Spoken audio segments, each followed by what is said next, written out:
Welcome back. Did you know we have an award-winning children's illustrator living right here in Connecticut? Yeah, definitely someone you should know. If you've read bedtime stories to your little ones, you're probably going to recognize her work. Melissa Cole visited her home in eastern Connecticut to learn a little bit more. Take a look. So this is where most of the magic happens, right here. This is it. This is it. This is the launch pad right here. This is Barbara McClintock's studio in Wyndham, where she creates characters you probably know. So this is the gingerbread man that I did, oh gosh, 30 years ago. That book has sold well over 3 million copies worldwide. These are just some of the children's books she's written and illustrated. So how many total? Oh, close to 50. I think because I'm working on 2 more right now, and 2 came out over the last year. A passion for drawing started early.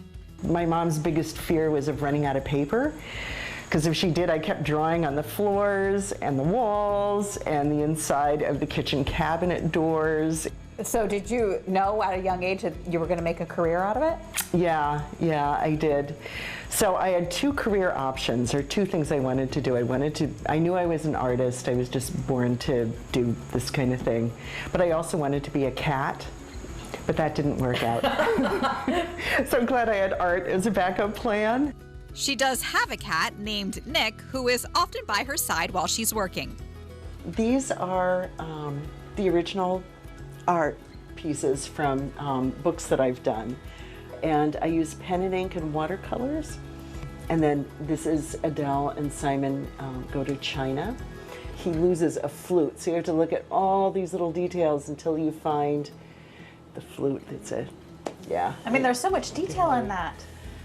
Yeah, it can take, this probably took me 3 weeks to draw and color. It just does take a lot of time and good eyesight. Barbara collaborated with singer Natalie Merchant on this book, Leave Your Sleep. She created some magical illustrations to go along with the poems and music. She was lovely to work with, and she's one of my favorite people. This is the princess, this is the prince. I'm trying to develop costumes at this stage. Right now, this artist is working on a new book about the Ratzels and the Catzels. And they are mortal enemies, but the young prince and princess decide that they're going to turn a new leaf and that they have more in common than not. So when you start thinking about pictures in a picture book, you have to start thinking almost like a filmmaker, how the pictures are going to carry the story along visually. Something she loves to do is go into schools and encourage students to draw. A lot of the secret of drawing something is just to come up with a basic shape. Within a few seconds, Barbara has created the dog from one of her latest books, Where Are You, Bronte? And cats are kind of more circular. The whimsy doesn't stop, and before we know it, we have an entire page.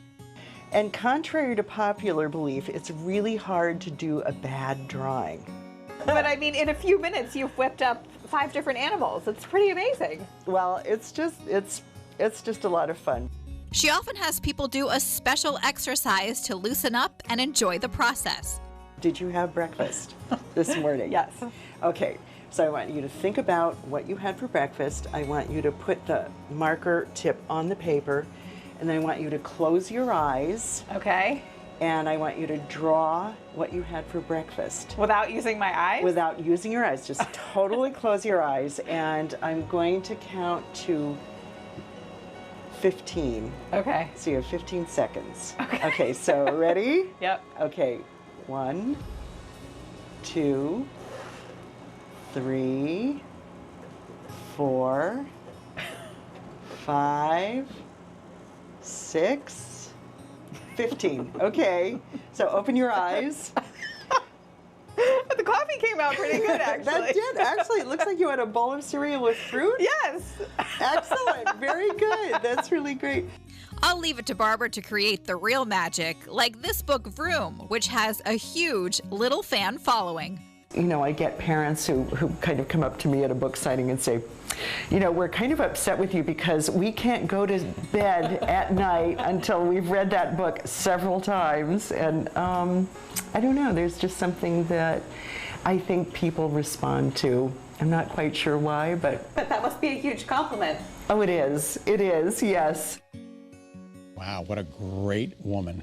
That's incredible, and amazing that she gets to just live her art, and it's on so I know, many of it's our incredible, kids' books. right? What a great story. Thank you, Melissa. In an effort to support local, we do want to mention that Barbara told Melissa she encourages everyone to buy her books at one of the many wonderful independent bookstores here in our state. Yep. So for more information, you can visit her website. It's BarbaraMcClintockBooks.com, and of course that would mean like R.J. Julia, Riverbend Books. Any one of them. They're all wonderful. Up next on your Friday, they are the largest hearth showroom on the East Coast. Dean Stove and Spa is here showing you ways to elevate your outdoor space. Yes, they're already outdoors. And a fresh salad for fall with a wonderful dressing, clean salad dressing. The co-founders of Nan's Original Recipe